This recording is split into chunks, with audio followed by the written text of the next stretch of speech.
ইউসুফ জামিলকে ওনার তাকরির পেশ করার জন্য সবিনয় অনুরোধ করছি। মাওলানা মুফতি ইউসুফ জামিল খুবই সংক্ষিপ্তভাবে ওনার তাকরির উপস্থাপন করার জন্য অনুরোধ করছি। সর্বপ্রথমে আমার কেবলা ও কাবা জামানার মহান মুজাদ্দেদ, তাবস্কুল শিরোমণি, হাদিকুল সম্রাট, এই যুগের হাদি, এই যুগের মহান মুজাদ্দেদ গাউসুল আজম আলহাজ খাজা বাবা শাহ জামালপুরি মাদ্দাজিলুল আলী দয়াল বাবাজানের পবিত্র রাঙ্গা কদম মুবারকে অসংখ্য অগণিত কদম মসি। আজকে এই মহান অনুষ্ঠানে খাজা বাবার রোহানি খাজা বাবার আওলাদগণ উপস্থিত আছেন। সকলের কদমে আমি গুনাহগারের পক্ষ থেকে অসংখ্য অগণিত কদম মসি।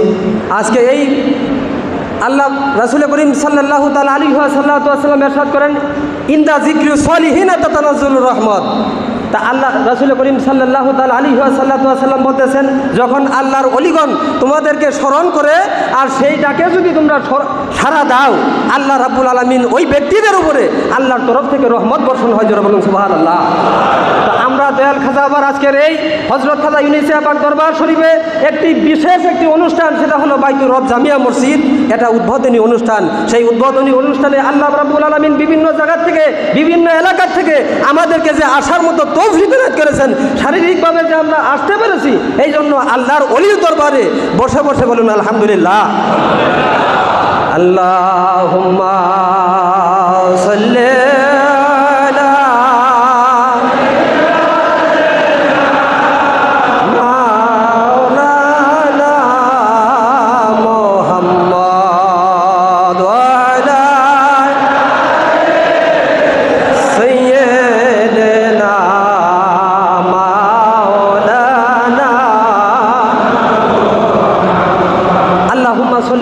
মোবারক আলাই।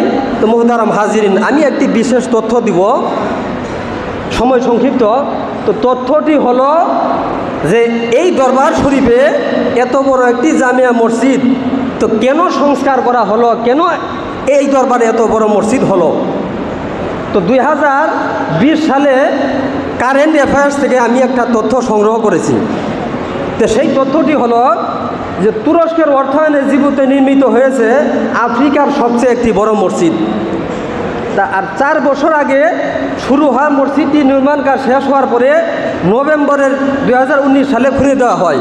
তা আর সেই মসজিদটি উসমান রাদিয়াল্লাহু তাআলা আনহুর খিলাফতের শেষ খলিফা দ্বিতীয় আব্দুল হামিদের নামে সেই মসজিদটি সংস্কার করা হয়। তো সেই মসজিদের মধ্যে মুসল্লি দরবে 6000, আর এটা হলো বাইতুর রব জামে মসজিদ। এই মসজিদের মধ্যে মুসল্লি আদৌ হলো 2000। জোরে বলুন সুবহানাল্লাহ।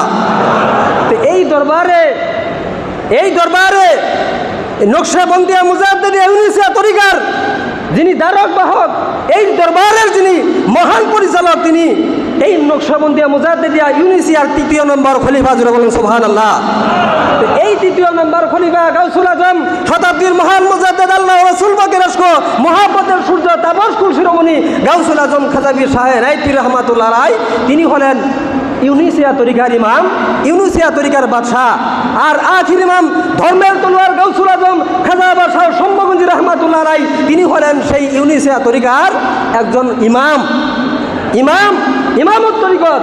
আর গাউসুল আজম শাহ জামালপুরি মাদ্দাজিলুল আলী, তিনি হলেন এই ধর্ম, এই তরিকা প্রচার এবং প্রসার হওয়ার যে একটা সিস্টেম পদ্ধতি।